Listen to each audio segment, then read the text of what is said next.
sebenarnya dia serangannya mau ke sana. Nah, serangannya sebenarnya boleh Anda serang ke Kristen progresif, tapi jangan nyenggol ke Ibu Darni. Jangan nyenggol ke Sakat, kan begitu. Kira-kira itu sih. Oh. Ya. Satu lagi akhirnya Ya. Kores ya. Berita panggilan kepada Pendeta Mel Ato, Anda nyenggol-nyenggol Bang Zuma. Kalau Anda punya nyali, silakan naik di room ini. Sekali lagi panggilan kepada Pendeta Mel Ato, mungkin Anda live atau lagi on di TikTok, silakan naik. Ini ada Bang Zuma lagi live. Anda kan nyenggol-nyenggol Bang Zuma. Buktikan kalau Anda punya nyali. Lanjut. Mantap. Ini ada yang menarik nih, mumpung Bu Darni masuk. Bu Darni, Oh, selamat malam semuanya. malam juga. Aku mau nanya ini Bu Darni. Apa Itu tuh? Papa Kere? Jangan tanya manuskrip ya. Jangan tanya manuskrip. Iya, enggak. Belum kesana kita, belum kesana. Aku ada yang mau validasi dulu. Ada Papa Kere masuk Advent. Papa Kere, siapa Papa Kere? PPJ. Oh bukan, begininya itu. Karena kan dia mau cari, seandainya pun saya mau masuk Kristen, aku mau memilih yang tak makan babi gitu. Terus selama ibu-ibu hadir di situ kan Ibu Darni nggak makan babi nih. Terus datang Ibu Yuni, cocok dong. Bu Darni kan nggak makan babi. Ah gitu. Oh iya, aku pasti milih Advent lah. Bagusan aku memilih yang tak makan babi. Kalaupun aku memang mau disuruh pilih Kristen, gitu. Oh gitu. Belum ada. Berarti ya? Enggak. Belum. Ya? Oh iya. Oke, lanjut. Res, masuk ke Bu Darni perpuluhan. Bu Darni, Advent itu perpuluhan atau tidak? Iya, yes. Oh, perpuluhan juga. Iya dong. Dasarnya zaman bangsa Israel dulu kan orang-orang Lewi itu kan mengembalikan 1/10 dari penghasilannya. Contoh dulu kan tanam-tanaman, buah-buahan, ternak-ternak yang paling bagus dari 10 hewan itu, yang paling cantik itulah diserahkan. Nah, contoh, aku kadang heran melihat pendeta-pendeta itu, siapa itu? Pendeta HT itu, HT yang mengatakan perpuluhan itu sesat. Oh, saya contoh, ini dari hati yang saya yang paling dalam ya. Memang iya, kita memang memerlukan uang, ya kan.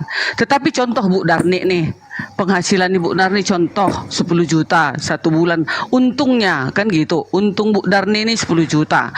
10% dari 10 juta ini kan berapa? 1 juta ya kan? 1 juta. Nah, alangkah baiknya aku mengembalikan ini ke perbendaraan ibadah Tuhan. Maksudnya perbendaraan itu untuk kemajuan ibadah itu. Kalau tidak ada keuangan ini, potong leher, pasti tak akan berjalan semua rencana-rencana itu, iya kan? Nah, kalau saya berikan itu, Ibu Darni sudah umur 50 tahun, saya tidak pernah miskin setelah saya mengembalikan persepuluhan, malah adanya berkat diberikan, ya kan. Nah, apalagi orang yang bermiliar-miliar uangnya, masa mau ditumpuk-tumpuk uangnya di lemari atau di bank, atau pergi keliling Eropa boleh, atau mobilnya ganti-ganti boleh, atau HP-nya harga-harga puluhan juta, atau ganti-ganti istrinya 5 boleh. Masa mau memberikan perpuluhan untuk pekerjaan Tuhan harus dikritik? Ah, itu Oke, cukup dulu ditanggapi Bu Darni ya. Jadi landasannya Bu Darni Bang Juma itu untuk karena ada jalan suku Lewi itu. Itu dasarnya. Silakan Bang Juma bisa ditanggapi. Iya. Jadi sebenarnya kalau berbicara mengenai perpuluhan, itu kan hukum dalam rangkai hukum yang diajarkan kemudian oleh Tuhan kepada bangsa Lewi, Bani Israel dalam hal ini. Nah, sedangkan kalau kita berbicara mengenai hal tersebut, itu sudah dibatalkan semua dan memang tidak ada hubungannya dengan Kristen, apapun sektenya. Kenapa? Karena berbicara mengenai hukum syariat ya, atau hukum-hukum Bani Israel, Lewi itu hanya diberikan kepada satu suku, yaitu Lewi saja. Mengenai Bani Lewi, sesungguhnya aku berikan kepada mereka segala persembahan persepuluhan di antara orang Israel. Di antara orang Israel. Gak boleh, di luar Israel gak boleh. Nah, lalu kemudian di Nehemia 10, di situ malah dikatakan bahwasanya seorang imam, anak Harun, akan menyertai orang-orang Lewi apabila mereka memungut persembahan perpuluhan. Dan orang-orang Lewi itu akan membawa persembahan persepuluhan ini daripada persembahan perpuluhan itu ke rumah Tuhan. Nah, artinya bahwa ada kerangka yang harus dilalui. Tidak semerta-merta siapapun boleh melakukan itu, karena ini syariat, hukum-hukum, aturan agama. Aturan agama terkait dengan perpuluhan itu hanya untuk bangsa Lewi saja. Dan selain hanya untuk bangsa Lewi, yang kedua adalah ajaran Paulus, ya, pendiri agama Kristen ini, itu jelas mengatakan bahwa hukum Taurat itu semuanya batal dengan matinya Yesus di atas tiang salib. Efesus 2 nomor 15. Dengan matinya Yesus di atas tiang salib, maka perpuluhan batal. Kalaupun perpuluhan itu tidak batal, tetap saja hanya untuk suku Lewi. Kristen bukan suku Lewi. Gak nyambung. Ini gak nyambung. Kalau mau dipaksakan, orang Kristen mau memiliki aturan persembahan, ya mungkin cocok 2 Korintus 11 atau 2 Korintus 9. Kalau 2 Korintus 11, jemaat-jemaat lain telah kurampok dengan menerima tunjangan dari mereka supaya aku dapat melayani kamu. Nah, itu mungkin cocok. Tapi kalau dikatakan perpuluhan terlalu jauh, nyebrang ke agamanya orang, itu terlalu jauh. Begitu Bang Handi. Silakan Ibu Darni ditanggapi. Oke, nah tapi kan Bang Juma, nggak ada dong di dalam Alkitab ini ditulis perpuluhan hanya untuk bangsa Lewi, Bani Lewi, nggak ada. Hanya ditulis di dalam Maleakhi 3 ayat 10, bawalah persembahanmu ke perbendaharaan. Maksudnya itu supaya ada bahan untuk kemajuan gereja itu atau kemajuan penginjilan itu. Itunya kegunaannya itu. Dulu pun orang-orang Lewi itu kegunaannya supaya ada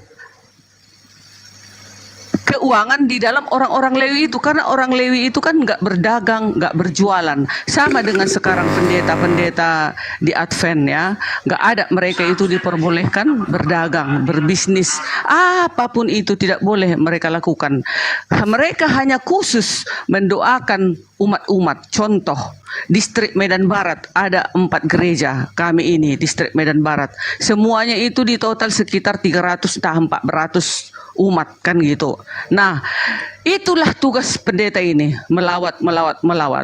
Dia tidak pernah memegang uang di dalam gereja, tidak.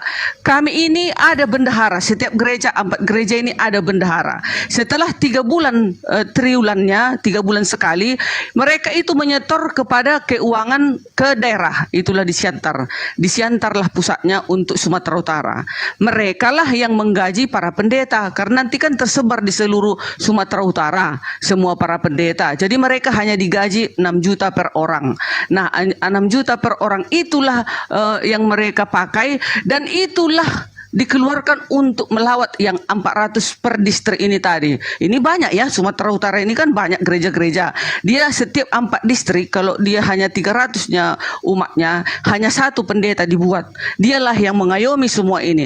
Jadi hanya gaji 6 juta itu, anaknya nanti 3, itulah nanti gajinya. Tapi yang gaji bukan kami, diserahkan bendahara kami nanti ke pusat itu, ke sana. Baru itulah dipergunakan pendeta ini. Dia tidak bisa memegang uang di gereja gitu loh. Jadi kan kasihan kalian itu selalu membilang perpuluhan itu dimakan pendeta. Tidak.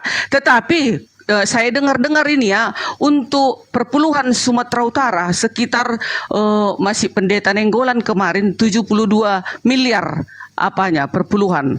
Nah, 70 miliar inilah dipergunakan untuk kemajuan organisasi Masjid Advent hari ke-7 di Sumatera Utara. Terus nantinya ada lagi yang diberikan ke DC, ada lagi ke Uni di Bandung lagi pusatnya. Jadi kami ini terorganisir, Bang Juma. Kami ini nggak boleh sembarangan. Makanya tetap berdiri Advent ini. Jadi dia karena terorganisir dan tersusun rapi, dia tidak mau hancur gitu.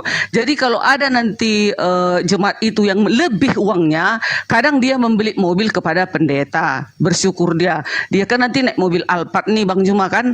Nah, dilihatnya pendeta naik sepeda atau naik kereta, kan nggak apa-apa kan kita berikan dia mobil Pinomat Avanza. Nah, kan kita berbangga pendeta kita bisa pakai mobil. Nah, gitu dia Bang Juma. Jadi kita jangan terlalu negatif lah. Kalaupun dia memakan uang itu, ini tadi kan 72 miliar perpuluhan per bulan atau per tahun, nggak tahu aku, udah lupa aku. Nah, itu terserah. Berarti banyak berkat dari jemaat-jemaat itu, dan jemaat-jemaatnya pun nggak ada yang miskin. Nah, itu namanya juga sudah pemberian Tuhan. Aku akan membuka tingkap-tingkap langit katanya. Contoh kayak Bu Darni nih, memang nggak kaya raya Bu Darni, tapi bahagia Ibu Darni. Walaupun Ibu Darni sendirian, 18 tahun Ibu Darni sendirian, tapi bahagia Ibu dengan hidup Ibu seperti ini. Walaupun Ibu kasih perpuluhan, kalaulah nanti ku pikir-pikir, perpuluhanku sekian, kalau ku beli itu Alphard udah bisa mobil, atau membangun rumah 3 udah sanggup harusnya. Tapi nggak seperti itu. Nanti kelak upahnya akan ku dapat jika kelak Yesus datang untuk kedua kalinya. Begitu saya. Oke, baik. Bang Handi. Jadi gini, sebenarnya kalau tidak ini kalau misalnya dijadikan sebagai satu patokan khusus, ya harus bikin kitab baru. Orang Kristen ini harus bikin kitab baru yang terkait dengan perpuluhan. Silakan aja bikin aturan itu, tapi tidak bisa kemudian ganggu gugat aturan main Tuhan yang datang kepada Bani Israel. Artinya menyontek. Kalau Ibu tadi mengatakan bahwasanya ada dasar pijakannya, tidak bisa. Ibu tidak bisa ganggu gugat. Ada 2 tembok tinggi yang Anda harus lalui. Pertama, Yesus mati untuk menggagalkan. Yang kedua kemudian adalah, coba kita lihat di dalam Bilangan 18 nomor 24. Apa yang dikatakan di sana? Jelas di sana ada kata trauma, persembahan yang khusus. Persembahan khusus kepada siapa? Kepada Bani Lewi. Sebagai apa? Sebagai milik pusakanya. Nakala artinya bahwa persembahan khusus itu adalah milik pusaka, hanya untuk Bani Lewi saja. Gak boleh diganggu gugat sama bangsa lain, gak boleh. Perpuluhan itu adalah hak milik kepunyaan suku Lewi sebagai persembahan khusus yang menjadi milik pusaka mereka. Nah, Kristen ini bukan suku Lewi. Kristen tidak memiliki pusaka tentang perpuluhan, tapi Kristen juga mau bikin yang kayak gitu. Ya udah, silakan aja bikin kitab baru, tapi jangan jadikan kitabnya orang Yahudi sebagai dasar pijakan. Kenapa? Ditertawakan kita. Itu sistem yang Tuhan atur untuk Bani Lewi sebagai warisan pusaka. Sementara di Medan mana ada suku Lewi lagi di sana? Ada suku Lewi di sana. Silakan Anda menyontek, tapi jangan jadikan bahwa kita ini adalah suku Lewi, kita mempersembahkan kepada itu. Mana aturan mainnya? Tak ada aturan mainnya. Orang Kristen, orang Batak, mohon maaf ini, orang Toraja perpuluhan mengikuti cara-cara Yahudi. Dari mana konsepnya? Apa dasar pijakannya? Terkait dengan apa yang tertuang di dalam kitab Bilangan 18, itu hanya milik pusaka Bani Lewi saja. Milik pusaka Bani Lewi, tidak boleh diganggu gugat. Pusakanya orang kok diambil-ambil. Itu namanya pelukan, pencuri. Nah, kalau kita melihat lagi di data Bilangan 18 nomor 26 atau Bilangan 18 nomor 28, jelas sekali. Dengan demikian kamu harus pun tahu bahwa persembahan untuk persembahan ini adalah persembahan khusus kepada Tuhan sebagian dari persembahan per-10 orang Israel. Persembahan yang khusus kemudian harus kamu serahkan kepada Imam Harun. Sejak kapan si Gilbert ini jadi Imam Harun? Sejak kapan? Jadi kita tidak ngada-ngada. Itu firman, itu kaidah. Sebab persembahan perpuluhan yang dipersembahkan orang Israel. Nah, apakah Kristen ini orang Israel? Kan bukan. Serba membodoh-bodohi diri sendiri, serta serba menipu diri sendiri. Karena bukan orang Israel tapi mengaku merasa orang Israel. Sebab persembahan persepuluhan yang dipersembahkan orang-orang Israel kepada Tuhan sebagai persembahan yang khusus, kuberikan kepada orang Lewi sebagai milik pusaka orang Lewi. Itulah sebabnya aku telah berfirman tentang mereka. Tentang mereka, bukan tentang orang Batak. Mereka tidak akan mendapat milik pusaka di tengah-tengah orang Israel kecuali perpuluhan. Jadi jangan dibiar. Oke lah, kita hargai itu hak. Tidak ada paksaan. Tapi kalau dikatakan kami mengikuti perpuluhan Yahudi, oh salah besar. Salah besar. Yang benar kalau Kristen itu perjanjian baru. 2 Korintus 11 nomor 8. Jemaat-jemaat lain telah kurampok, dalam bahasa Yunani sulao, kurampok, dengan menerima tunjangan dari mereka supaya aku dapat melayani kamu. Nah, itu baru betul. Rampok